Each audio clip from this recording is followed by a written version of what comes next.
Hi guys! Today we're going to learn to write and name chemical formulas of some non-metal compounds. First, we're going to need to know what compound is. A compound is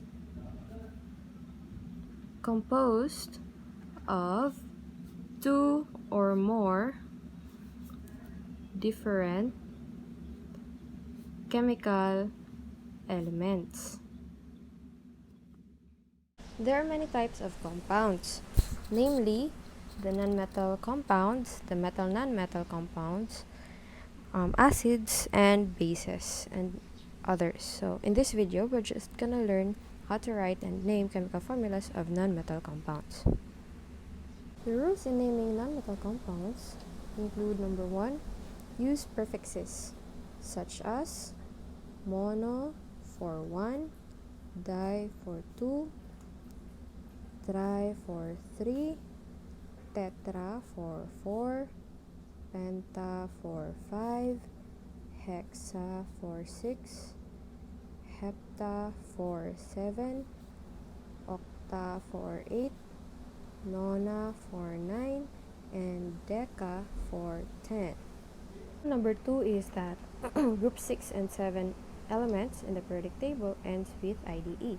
For example, oxygen becomes oxide, sulfur becomes sulfide, fluorine becomes fluoride, and so on. For example,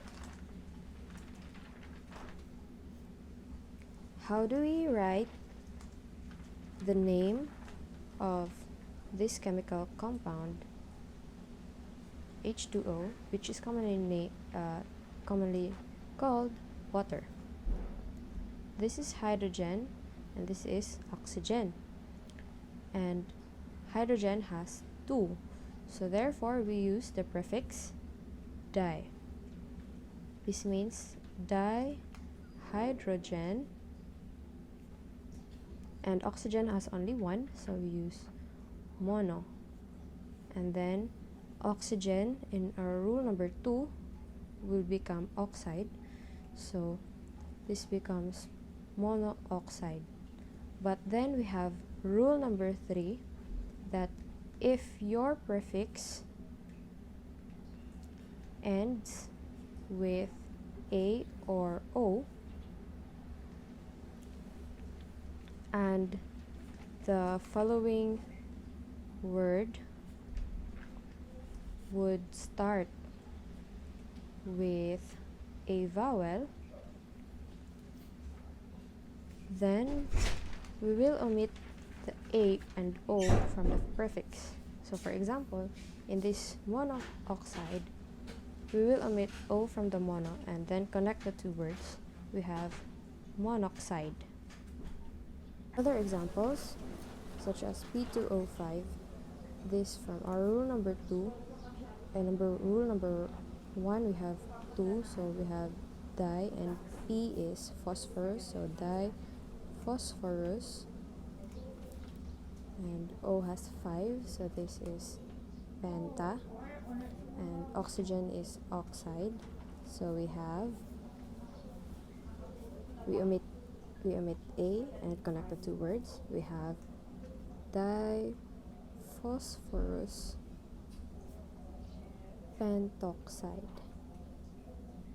And the next example is As2S3. This is diarsenic trisulfide.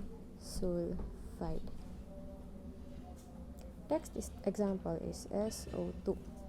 This is different because this S here does not convert into sulfide but remain as sulfur. So this is monosulfur dioxide. But then, since we have we don't write mono in here, in first word, we just write this as sulfur dioxide. Also guys, group 5 and 6 will just convert into oxide if they're written in the second word but not in the first word. So such as in this example, sulfur remained sulfur and did not become sulfide. Next, we're gonna convert names into chemical formulas. For example, carbon dioxide. Converting chemical names into chemical formulas is easy guys, because as we can see, we just write the symbol and count the read the prefix, and then we'll know how much is the